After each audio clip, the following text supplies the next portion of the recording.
Bismillahirrahmanirrahim. Subhanalladzi asra bi 'abdihi lailan. Kula terangno saking mulai asbabun nuzul. Rata-rata ulama itu berpendapat bahwa asal mula Isra itu sebagai hiburan, hiburan dari Tuhan. Allah nyukani pelipur larang niku saat Nabi ngalami dua kesusahan. Itu periode Mekah itu periode tersulit Nabi karena beliau itu sudah minoritas, kaum minoritas kecil, miskin, terus pendukungnya tidak ada.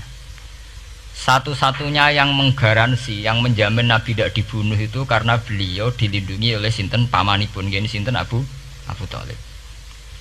Dan termasuk lagi secara kasta sosial ekonomi beliau tinggi karena punya istri yang saudagar kaya. Gini ku Sayyidah Khadijah.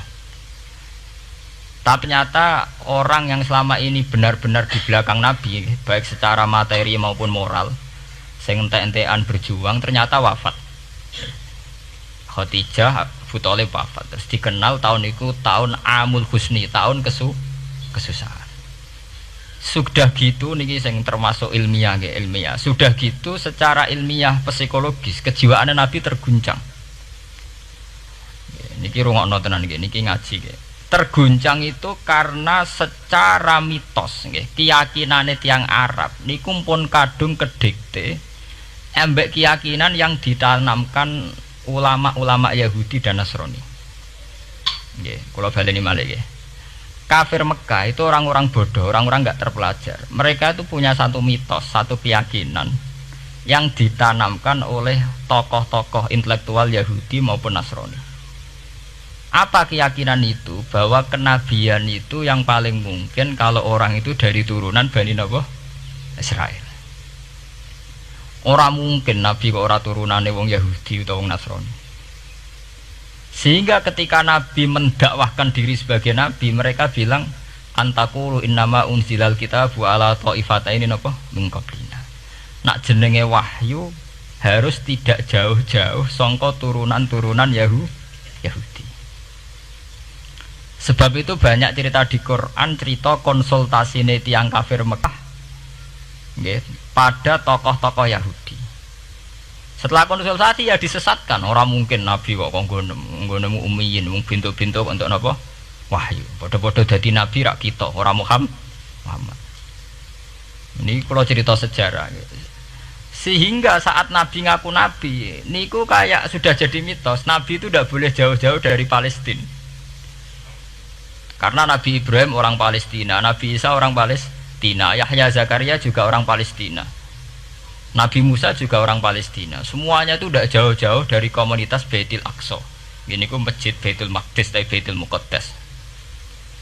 Lah itu wong kafir pinter, saking kepengen nyudutno Nabi Muhammad itu sampai Nabi mesti ning Palestina, ya mesti roh cerita-ceritane Nabi ning Palestina. Lah kowe apa tau roh Palestina? Setelah kau detail-detail, nak kau pancen roh itu pintu masjid ning Palestina Baitul Aqsa jumlahnya piro, terus madhepe ning ndi wae. Jadi bahwa Nabi ngeklaim diri sebagai Nabi yang bisa membaca malakutas samawati, baca alam-alam gaib, niku dites nak iso tenan. Saiki aku takok jumlah pintu Baitul Maqdis piro. Nah, niki peringatan kangge santri-santri bahwa semua Nabi itu di luar dites fisik. Artinya zaman Nabi sholat di masjid kayak teletong unta terus disiksa Abu Jahal itu hanya ujian-ujian fisik. Tapi di luar itu sebetulnya Nabi juga mengalami ujian-ujian intelektual. Ya kayak cerita-cerita di hadis Sahih, Nabi itu sering didatangi orang Yahudi ditanya, "Mat, saya punya 5 pertanyaan. Yang tahu itu hanya Nabi. Kalau kamu bisa jawab ya Nabi, kalau tidak ya tidak Nabi." Termasuk takokane, apa pertama yang dimakan ahli jannah saat masuk surga? Kok aneh-aneh. Terus kenapa anak itu kok kadang mirip bapaknya, mirip ibunya? So, kok aneh-aneh. Dan itu berlanjut terus sampai Nabi di periode Madinah. Nah sebab itu Nabi itu secara intelektual itu diasah Tuhan lewat proses Isra, di mana Nabi saat itu secara fasih bisa menjawab jumlah pintu Masjid Aqsa sekian, perilaku Nabi Musa begini, wajahnya Nabi Musa begini, wajahnya Nabi Ibrahim begini. Sampai di hati-hati Sahih Nabi bisa menjelaskan detail. Nabi Musa itu rambutnya kayak ini, wajahnya kayak ini, ada mutiwal. Itu detail sekali Nabi. Sebab itu di sini diterangkan oleh Imam Suyuti, peristiwa Isra adalah peristiwa di mana Nabi berjumpa para sinten Nabi. Itu asal usulnya kenapa? Karena sudah kayak menjadi mitos, Nabi itu tidak boleh jauh-jauh dari tradisi Yahudi, tradisi Palestina. Paham ben sampean roh asal usulnya. Tapi kemudian asal usul itu sebetulnya hanya sementara, hanya permainan politik. Mau sampean ben roh sejarah, permainan politik, manipulasi politik. Sebetulnya Nabi itu ya tidak jauh-jauh dari beliau adalah keturunan Israel. Israel itu bukan menunjuk sebuah negara loh, sampean pun salah paham. Israel dalam bahasa Quran itu menunjuk auladi Yakub. Israel menjadi negara kan baru kemarin setelah diberi kemerdekaan Inggris, paham ya? Israel sebagai negara kan baru apa? Kemarin. Sehingga istilah Israel di Quran maupun di hadis adalah menunjuk auladi Yakub. So intinya di antara anak Nabi Yakub ono jenenge Yahuda. Yahuda di turunan-turunan itu Bani Yahuda niku diarani Bani napa? Israel. Ternyata setelah dirunut Nabi Muhammad itu tidak beda jauh dengan keluarga Israel. Karena Nabi adalah turunannya Nabi sinten Ibrahim. Okay. Nabi Ibrahim niku gada putra kalih sing gada turunan gini ku Ishak kalian Ismail. Ismail kalian Nabi Ibrahim disalap teng Mekah. Gini ku sing disebut Quran inni askantu min dzurriyyati biwatin ghairi dzi sar'in inda baitikal muharram. Terus saking Nabi Ismail nurun-nurun ngantos Sayyid Adnan. Ya, mulane nak teng berjanji disebut wa adnanu bila bin intadzabil ulumin nasabiyya ila dzabihi Ismail nisbatuhu wa muntama. Secara teori ilmu nasab Sayyid Adnan jelas-jelas wa adnanu bila bin intadzabil ulumin nasabiyya ila dzabihi Ismail nisbatuhu wa muntama. Tapi yang menjadi masalah, yaitu tadi saya sudah bilang, seakan-akan Nabi Muhammad itu orang yang benar-benar berbeda dari dinasti itu, dari keturunan itu. Karena orang Yahudi, orang kafir Mekah di kepentingan menggagalkan kenabian Muhammad, sehingga dilecehno Muhammad bin Abi Kabsah. Oh Muhammad sing cilik di rumah tukang angan wedhus. Jadi, kowe nak seneng kiai kan. Inna akramakum indawi atqakum. Cek Ben Karlan, cek Karmin pokoknya takwa ya kiai. Tapi nak lagi gedeng kiai iku kan. Anake Karlan kok kakean tingkah. Lah dhisik wong Mekah ya ngoten niku.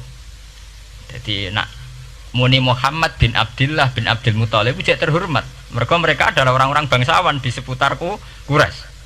Nabi itu kastane Quraisy. Jadi kalau Muhammad bin Abdullah bin Abdul Muthalib cek ketok terhormat. Wong kafir pinter nang istilahna ora Muhammad bin Abdullah.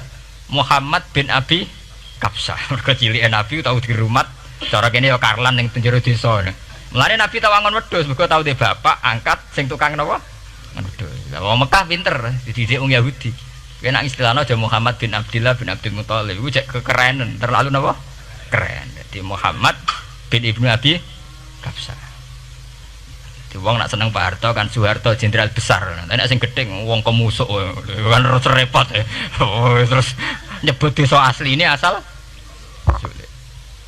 Nak seneng bupati ya jadi bupati orang nomor 1 di Bojonegoro. Nak gedeng golekno asal usule.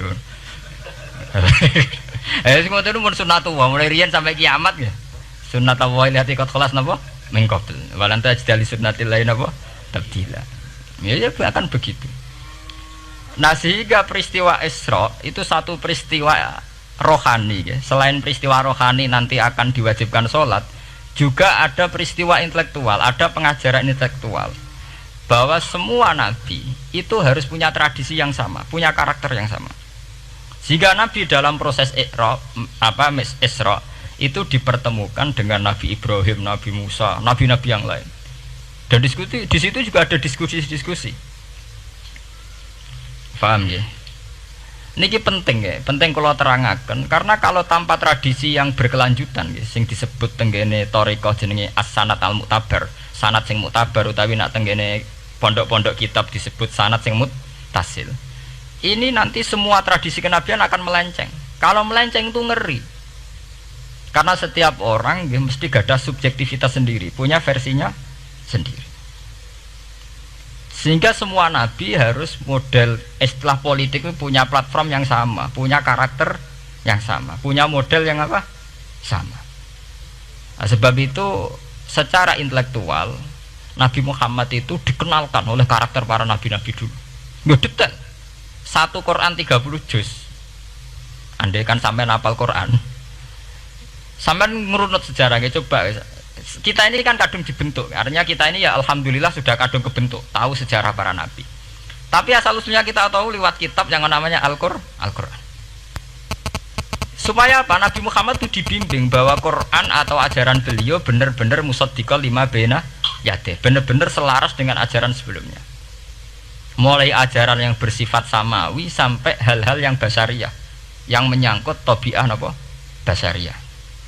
Kalau contohnya ngeten, misalnya begini. Nabi Muhammad disejarahkan Nabi Ibrahim, beliau punya problem. Problem itu berupa punya bapak atau paman yang tidak Islam. Bahkan nak neng ceritane kiai-kiai desa dari Nabi Ibrahim cilike kon adol patung. Terus didol meniki patung, ya ora manfaati ra mudarati, mbok tuku ya karepem ora napa karepem. Mbok sanate mbok ora, pokoke cerita iku populer. Disejarahkan begitu. Sehingga Nabi Muhammad tahu, oh ternyata yang punya problem ngadepi keluarga itu tidak saya tok. Dulu Nabi Ibrahim juga punya problem ngadepi keluarga. Aku tak lumayan terima paman, Pak Lek, Pak De, Abu Jahal sinten? Abu Lahab. Nabi Ibrahim malah bapak ya. Dah gitu. Setelah itu juga diceritakan tentang Nabi Nuh, Nabi Lut, seorang nabi besar yang punya nasib sial, yaitu istrinya pengkhianat. Mereka jadi kiai di bojo judes itu tidak masalah. Mulai dhisik terima kiai di bojo judes biasa. Ya itu tadi Nabi Nuh, Nabi Lut itu lebih ngeri ketimbang itu di bojo napa? Mboten kebenaran. Kita kan paling dicoba bojo judes, kan ringan banget. Paling banter mecano piring gelas itu murah banget. Begitu terus. Nabi Musa aja begitu. Diceritakan Nabi Musa, beliau adalah seorang sosok Bani Israel yang temperamental. Ya basariah sekali. Saking temperamentalnya ketika tukaran ya jotos. Karena nak kiai temperamental kadang jotosan ya ono sanate ya Nabi Musa ku nak tukaran ra cocok napa? Jotos. Fawakazahu Musa faqada alai. Artinya ya basariah sekali. Cerita ABG ini publik nggih wonten saat beliau melarikan diri lala ketemu cewek loro. Ya ora wentise barang Nabi Musa, waduh mari maksiat ae terus kon. Wadek aja mlaku ning ngarepku. Nah kena angin aku roh sikile mari nafsu. Aku nabi kok nafsu barang kan ora pantes. Nah ngono kayak mlaku guriku. Ya basariah sekali itu sampai detail. Terus ketika itu terus disuaka politik oleh Nabi Syuaib. Sehingga menjadi tradisi bahwa semua nabi akan mengalami problem dengan kaumnya, kemudian disuaka politik oleh komunitas yang berbeda, yaitu komunitas Syuaib itu di luar pemerintahan Fir'aun. Sama seperti yang dialami Nabi Muhammad, komunitas Mekah itu menyiksa Nabi, bahkan mengimbargo sinten Nabi. Semua aliran dana, aliran ekonomi, akses dana, akses makanan itu ditutup di Mekah. Sehingga Nabi sampai dahar dedaunan, fisik bil jibali napa Mekah. Tapi beliau diselamatkan oleh sahabat Ansor yang terpisah dari komunitas Ahlu Mekah. Itu mirip ceritanya Nabi Musa yang diselamatkan Nabi Syuaib yang terpisah total dari komunitas Fir'aun. Ini penting kalau ulang temriki sehingga karakter-karakter kenabian itu tidak rubah. Karakternya sama. Sehingga setelah kita mengenali karakter para nabi, kita mudah sekali mengenali nabi palsu. Paham ya? Mengenai kalau nabi palsu paling seneng musodek, ketara palsune. Lah sing repot sing ora ketara, mergo jenenge Ahmad. Ahmad Muhammad tak mirip. Mulane nek kowe ndek jeneng supaya ora ngaku nabi jenengno Kartolo. Mergo nek Ahmad bin Gulam ora jenenge Ahmad. Ana terkenal nabi nek ora jenenge Muhammad utawa napa? Ahmad. Mulane Ahmad bin Gulam pas ngaku nabi pengaruhe gede mergo mirip. Mulane kula wingi takoki mahasiswa Jogja, Gus, cara jenengan jeneng Jawa mbek Arab apa iki? Nak trene akeh nabi palsu apik Jawa lah Kartolo. Karena secara kriteria kenabian ndak akan masuk. Nek anak jenenge Kartolo atau Karmin itu ndak akan masuk kriteria wong sing bakal dadi nabi. Lah anak jenenge Ahmad tak mirip-mirip nabi. Oh Ahmad Hulam bin Mirza wani ngaku nabi mergo jenenge Ahmad. Musaddiq ya mergo musaddiqal lima bena ya deh. Lah anak Kartolo, Karmin, Karlan agak ono. Mulane saiki sing jenenge Jawa kudu syukur. Akan terbebas dari mengaku napa? Nabi. Lho syukur kan gak akan salah kok. Di barokah sampean jeneng Jawa, orang-orang ngaku napa? Nabi. Selamat. Kudu syukur. Paham ya? Ndak apa-apa, itu harus dinikmati.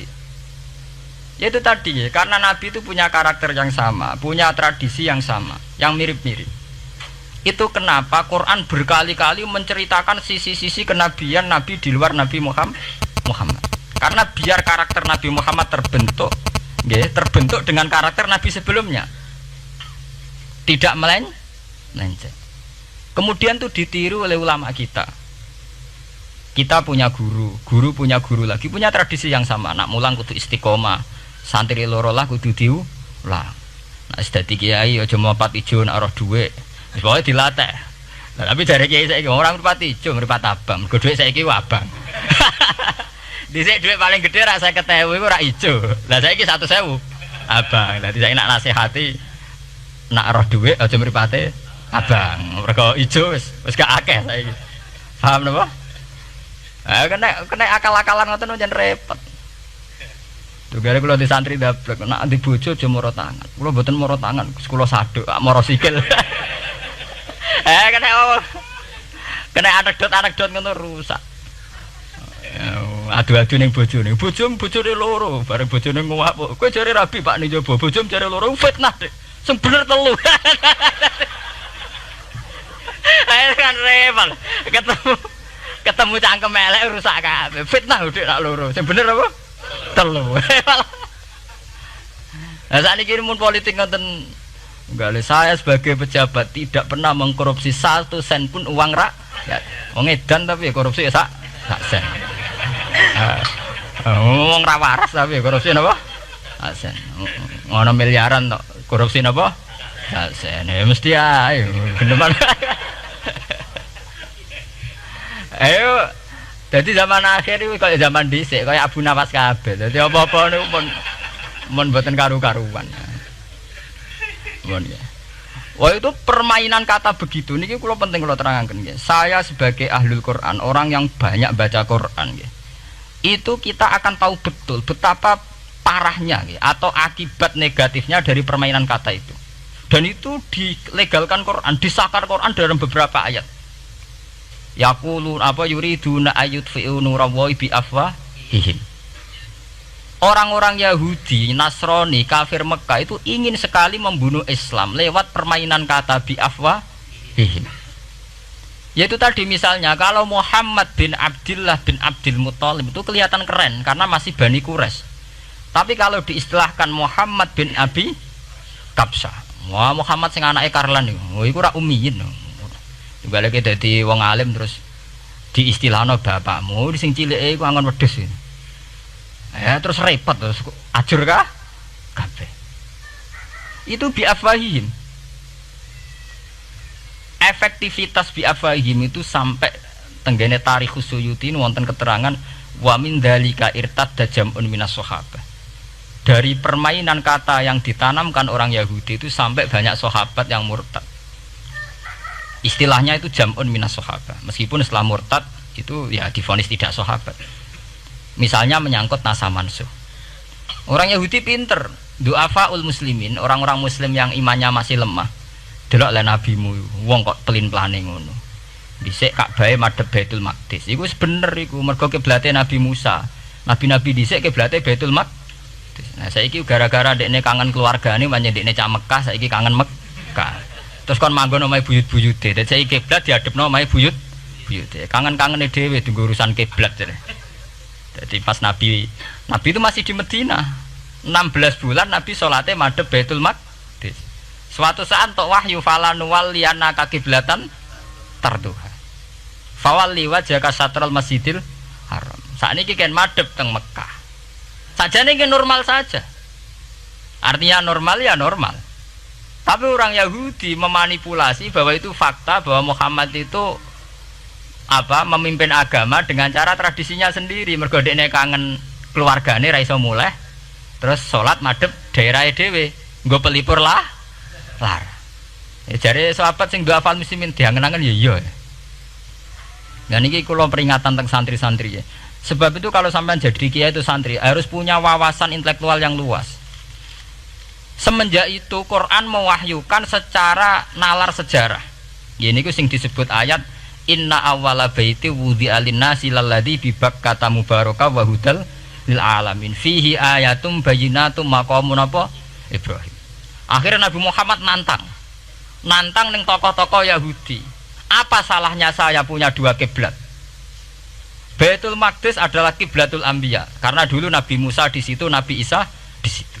Sekarang saya menghadap ke kiblat yang lain karena itu kiblatul Ibrahim dan dia lebih senior. Lebih apa? Senior. Sebelum ada Baitul Maqdis sudah ada Mekah. Mekah lebih senior, lebih tua. Terus disebut fihi ayatum bayyinatum maqamun apa? Ibrahim. Nabi Musa, Isa adalah periode setelah Ibrahim. Sebab itu akhirnya semenjak perdebatan itu orang Islam bangga. Makanya sampean kalau ngaji hadis-hadis sahabat itu bangga. Ana mimman shalla ilal qiblaten, nggih. Ana mimman shalla ilal qiblaten. Aku termasuk sahabat yang menangi dua kiblat. Mergo zaman madhep Baitul Maqdis ya kiblatul anbiya, madhep Mekah nggih kiblatul anbiya. Artinya apa? Perdebatan ini dimenangkan oleh Nabi Muhammad bukan karena mitos atau kultus atau taklid buta, tapi memang secara sejarah kiblat tertua adalah Mekah. Ini disebut inna awala baiti wudi'a lin-nasi lalladzi napa bi Bakkata mubaraka wa hudalil alamin fihi ayatum bayyinatum maqamun apa Ibrahim. Artinya Quran tidak pakai teori mitos. Pokoknya Nabi ini saiki aku ya terserah aku, itu tidak begitu. Paham ya? Tapi diterangkan secara kesejarahan bahwa asal usul Mekah jadi kiblat itu rasional sekali. Bukan karena Nabi orang Mekah mboten, memang dulu-dulunya Nabi Ibrahim berkiblat di situ. Jika Quran jawab inna awwala baiti wudi'a lin-nasi lalladzi bi Bakkata mubaraka wa hudal lil alamin. Terus kula bolak-balik masalah Isra ya. Niku masalah-masalah yang selain pelipur larar itu ada petualangan intelektual, petualangan ilmiah, di mana Nabi Muhammad diperkenalkan oleh Allah, ya, diperkenalkan watak para nabi, pilihan hidup para nabi, bahkan tradisi-tradisi para nabi. Sehingga mangke teng hadis sahih wonten keterangan saat Nabi nyancang atau menambatkan khimar atau buruk itu ya di batu yang dulu dipakai para nabi untuk nyancang nopo khimar. Jadi tradisi itu dimulai dari barang-barang sepele.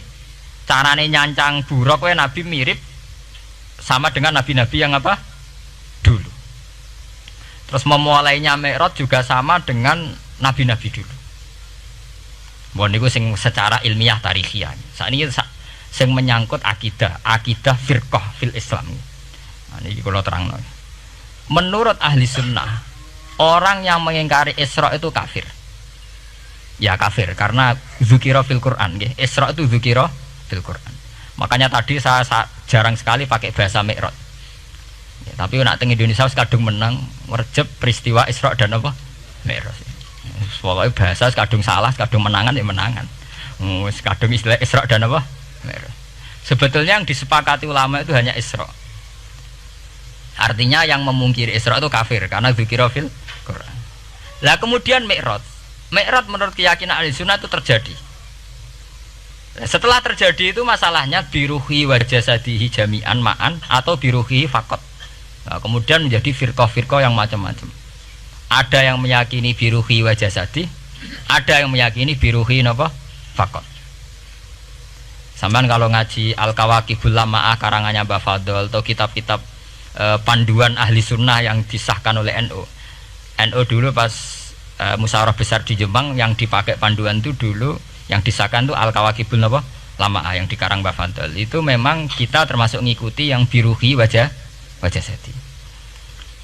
Tapi sebetulnya dalam kelompok yang biruhi fakot itu ada orang keren di dalam dunia ilmiah ini termasuk Aisyah meyakini biruhi fakot.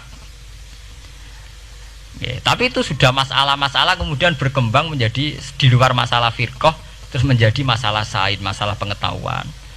Kalau masalah pengetahuan tentu kita ini terus masalah kan artinya masalah itu. Kalau iman diukur dengan akal ya kadang tidak sambung. Wah itu mokal, orang dengan kecepatan sekian pasti hancur. Dan agama ukur dengan akal terus ya repot. Wong dipendem sudah dibualung ya dibualung, dibakas tangi barang. Jadi sing disoal ora mek rotok kabeh napa? Disoal. Manjen masalah manusia itu masalah-masalah sing ya begitu. Oke. Mpun niku mboten penting. Nah, itu terus kemudian menjadi firqah. Terus kemudian ada hadis-hadis yang menerangkan proses Nabi dialek dengan para nabi. Kayak ketemu Nabi Musa, Nabi Ibrahim, terus Nabi Idris, Nabi Isa, Nabi Musa. Itu terus diterangkan di hadis-hadis sahih. Ini kalau balik tentang keterangan wau, sebetulnya pertemuan-pertemuan ini itu dimaksudkan Nabi biar punya tradisi yang sama dengan nabi-nabi sebelumnya. Karena ini penting ya. Sama nek sira rasane dadi kiai. Niku krasa banget. Misalnya kita ya. Kita akan dididik ala pesantren misalnya. Kita punya kiai-kiai yang punya tradisi. Misalnya nak rawong nakal, wong minum astagfirullahaladzim, wong kok ngono kan gitu. Ya hanya begitu. Sehingga wis kaya identik angger kiai NU atau amalia NU iku rawani naboki wong sing nyabu. Ya rawani nyaduki wong sing lagi minum. Kemudian itu dianggap satu kekurangan atau apa, walhasil kemudian lahir kayak FPI, orang yang tidak menerima metode itu. Tapi sudah kayak ada janjian tuh begitu. Kiai paling anti kemungkaran lah itu. Misal kiai paling kerengo sapa mbok terkenal kerengo.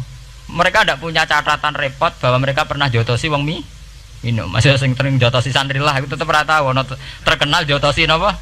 Wong sing mabuk, wong sing minum. Itu sudah kayak tradisi. Dulu zaman Basim Asari Jombang terkenal ijo be abang, sing abang ya abangan tenan. Sing ijo. Tapi tidak ada catatan sejarah kiai jotosan be pemabuk. Ya memang kayak kita sudah punya tradisi nek roh kemungkaran itu menang kalah itu lewat proses bil hikmati wal mau'izatil hasanah. Kita ini kayak punya tradisi nak roh kemungkaran milih model Nabi wa mahdi qaumi fa innahum la ya'lam. Itu ya kayak ada janjian begitu. Meskipun kita sebagai orang alim ya tahu nahi mungkar itu wajib. Nahi mungkar itu begini-begini, tapi ya praktek kita tidak pernah begitu. Ya, kalau di Timur Tengah kebalikan. Mana ada terima karuan wong nakal. Padha saleh beda aliran halal dibunuh. Sehingga wong Sunni yo ngalalo dare wong Syiah nggih ngalalo dare napa? Wong Sunni. Ya sudah kayak tradisi. Sampai nak maca kitab fikih-fikih khas Arab. Mau biasa muni wong ngene iku muhaddarun damu. Padahal ya wong soleh, wong Islam di mazhab apa ini disebut darun apa? Damu. Sehingga kita itu tadi kita punya tradisi. Saya tuh kalau sedang tahajud, matehai para wali-wali songo atau apa, itu yang terpikir di saya itu hanya satu. Agama Islam itu lahir lewat Quran dan hadis. Tapi kemudian tahu-tahu tetap berimprovisasi, berkembang sesuai tokoh yang membawa.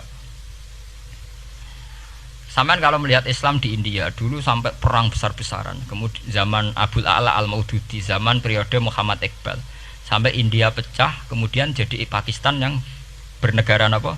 Islam, karena banyak konseptor Islam yang tidak setuju negara sekuler. Akhirnya mereka misah jadi negara Islam Pakistan. Kemudian Timur Tengah juga begitu. Karena Timur Tengah sudah Islam semua, masalahnya itu diislamkan ala Sunni atau ala Syiah. Iran menjelma sebagai aliran Syiah. Yang Sunni dianggap sesat, halal darah. Irak zaman Saddam Hussein pemerintahan Sunni. Sing Syiah dibantai sehingga wong Kurdi do mati. Era Saddam keok gentenan Saddam sing dibantai. Makanya kalau saya ngaji di Jogja, seminar di Jogja bilang, kita ini harus bersyukur. Kita ini punya tradisi konflik yang terbaik di dunia. Enggak, kita ini punya tradisi konflik yang terbaik di dunia. Sampai nak Isra Ikhwanil Muslimin teng Mesir, Badan Intelijen Nasional atau Badan Stabilitas Nasional, Bakor Setanas atau itu harus terima kasih sama tradisi tokoh-tokoh Islam di Indonesia. Lepas dari kita setuju tidak setuju itu terserah, tapi kita punya tradisi konflik yang paling baik di dunia. Kurang bencinya Gus Dur sama FPI atau FPI sama Gus Dur, paling mereka ya adu statement di depan wartawan. Itu bagus sekali. Cara nang Arab wis tembak-tembakan. Kita punya sejarah. Secara pesantren saya itu punya sejarah panjang. Zaman Mbah Imam beda dengan Mbah Zubair, zaman Kiai Memun beda dengan Kiai yang lain. Paling adu statement saat ada tamu itu paling bagus. Kita punya tradisi konflik paling bagus di dunia. Kayak apa mangkalnya orang NU saat Gus Dur diimpis, dipecat. Tapi habis itu ya sering seminar ketemu Amin Rais. Ya mereka adu polemik, ini tidak konstitusional, ini apa. Gus Dur nggak jurus dekret. Sing sitok nggak jurus sidang istimewa. Nah, kurang serem sidang istimewa dilawan sidang luar biasa. Pokoknya agak istilah sing serem-serem. Tapi tidak saling bunuh loh. Sampean harus syukur loh. Selama ini orang awam sering bilang, loh kiai kok tukaran. Sampean bandingkan di Timur Tengah, jenenge tukaran mesti tahdirudam. Para polisi, para badan intelijen, para yang menjaga stabilitas negara ini harus terima kasih sama tradisi tokoh-tokoh Indonesia. Yang namanya di Mesir, di Irak, di mana-mana jenenge tukaran mesti melibatkan pertumpahan darah. Saat Arab Saudi jadi Wahabi itu besar-besaran itu. Pembunuhan apa pengusiran orang-orang Sunni. Tapi di Indonesia enggak. Desi anarkis. Paling itu tadi adu polemik. MLB dilawan MLB itu masih keren sekali, tidak apa-apa. Itu lebih baik ketimbang adu jotos atau adu hizib lah. Itu masih bagus. Nenda ini sampean biar paham, biar syukur jadi bangsa Indonesia. Kita punya tradisi konflik yang baik. Sama nak setelah peristiwa teng Irak, ya, teng Sudan, teng Khartoum, teng Darfur, itu kan orang Islam semua. Gara-gara beda mazhab saling bunuh. Di Mesir ya gitu, Ikhwanul Muslimin dengan pemerintah dan sebagainya. Hatta saya sebesar Sayyid Qutb, sing tokoh populer mohon gak budute boten jelas. Di Indonesia bagus sekali. Kita menangi zaman secara sejarah ya. Kita menangi bedanya dulu Ahmad Hasan dengan tokoh-tokoh NU. Kulo nu menangi secara sejarah sering baca. Terus zaman anyar-anyarane NU asas tunggal, bedanya Gus Dur dengan Kiai As'ad. Sak mangke bedane PKB dua versi. Mereka menyelesaikan secara beradab. Lewat pengadilan, kok pengadilan kalah lewat MA, beradab sekali. Kita harus bersyukur. Dibanding penyelesaian konflik kayak di Irak, kemudian ngundang Amerika, akhirnya sekarang kacau balau. Di Timor Leste yang latihan bikin rambut serta disuduk. Indonesia paling banter ngobong fotonya SBC. Ya masih terhormat lah, masih artinya masih beretika. Kita harus syukur punya bangsa yang beradab. Wong ras tujuan antar kiai ya rasan-rasanan. Kiai kok ngono, sing tok lho kiai kok ngono. Engko sing kiai tengah-tengah ayo ana sing ngono ana sing ngene dadi. Sing ra melok-melok biasanya terus milih amane, ya ana sing ngono ana sing ngene. Jadi artinya kita yang baik. Saya itu berkali-kali ngaji ya. Sampean kalau sering baca Quran dan menghayati, artinya orang baca Quran pelang-pelang rara karepe menghayati. Saya itu sekarang sesadar-sadarnya, saya masih belajar. Ini jamaah sini harus tahu. Saya hingga detik ini masih belajar. Entah itu lewat belajar baca Jalalain atau belajar merenung maupun belajar lewat yang lain. Quran itu dulu ya sering nyebut begitu itu saya tidak paham. Sekarang itu saya paham, tambah paham. Misalnya di juz 4 ada istilah ikhwanan. Orang mukmin disuruh ingat peristiwa-peristiwa yang dulu saling kuntum a'daan fa'allafa baina qulubikum fa'asbahtum bi ni'matihi napa ikhwanan. Dulu kamu bermusuh-musuhan yaitu antara kelompok Aus dan Khazraj. Gara-gara barokatul Islam sekarang kamu menjadi ikhwanan. Menjadi bersaudara. Sampean kalau melihat TV merunut konflik di Irak, sering ada bom bunuh diri, ada itu kan ada asal usulnya. Memang sekarang orang menimpakan kesalahan itu pada pasukan multinasional yang dipimpin Amerika dan Inggris. Tapi sebetulnya ada usul-usulnya. Sampai Amerika bisa masuk karena orang Irak tidak ikhwanan. Tidak apa?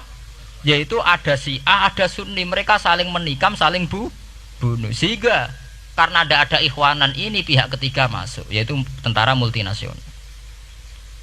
Makanya saat di Jogja ditanya, cara jenengan sebuti menyangkut Ahmadiyah, menyangkut konflik di Jakarta, saya bilang sekarang setiap orang bikin from apa forum, ya itu baik kalau niatnya baik-baik. Tapi andaikan saya ditanya Tuhan nanti, hak kowe iku kelompok apa? Pokoknya angger NU atau Muhammadiyah aja mayoritas, kamu milih salah sitok itu. Bukan karena mau saya oportunis milih yang besar, itu lebih baik, lebih maslahat. Karena kalau setiap orang merasa benar bikin kelompok sendiri akan menjadi kelompok banyak. Dan saat menjadi kelompok banyak, tentu konfliknya lebih tidak terpola. Tidak apa? Terpola. Umpama Hasim tukaran Mbak Din Samsudin itu terpola. Tapi nak angger wong ngrasa duwe ketua dhewe tidak terpola. Bagaimanapun ikhwanan harus disyukuri. Nggih, dalam kondisi berteman. Sebab itu Nabi sering ngendikan ilzamu jamaahirul muslimin wa man sadza sadzafin. Mbok kamu itu ikut kelompok mayoritas saja. Jamaahirul muslimin cara bahasa netralnya mbok ya kamu itu ikut kelompok mayoritas saja. Karena kalau orang merasa benar kemudian bikin kelompok sendiri itu tidak ada selesainya. Lah akulah cara nuruti GR sebagai kelompok dhewe. Wong aku ya di umat, di pengaruh sing nyucup wis akeh. Tapi kalau semua orang merasa begitu kan repot nanti.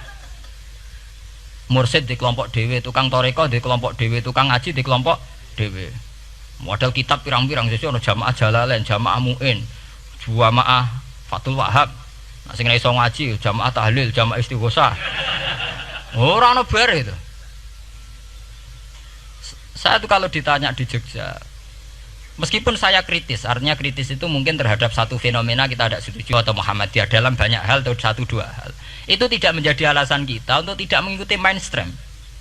Karena kalau mainstream ini dilanggar, itu kita tidak akan ikhwanan. Dan akibat negatif dari tidak ikhwanan adalah kayak kasus Irak. Iran itu kenapa tidak mudah diserang Amerika padahal punya nuklir? Karena mereka seragam Syiah semua. Itu lebih gampang, lebih susah. Lawan itu apa? Susah. Arab Saudi juga mudah diadu karena karuan seragam Wahabi semua. Kita tidak bicara itu ya akidah. Mungkin kamu bisa debat Wahabi itu benar apa enggak. Tapi karena relatif aman, nggak diacak. Indonesia juga gitu. Kenapa tidak banyak konflik? Karena orang itu Islamnya kalau udah NU ya Muhammadiyah. Mbak cocok cocok, mbak milih. Itu lebih mudah. Ketimbang ada faksi-faksi baru, kemudian stabilitas menjadi tambah kacau. Lalu kalau niku saya loh ya, saya pribadi menghimbau. Melihat ayat itu dihitung Tuhan sampai Allah ngendikan apa if kuntum a'daan fa'allafa baina qulubikum fa asbahtum bi ni'matihi napa. Kekuatan sebuah negara itu bukan karena senjatanya canggih, tapi karena rakyatnya tidak benci.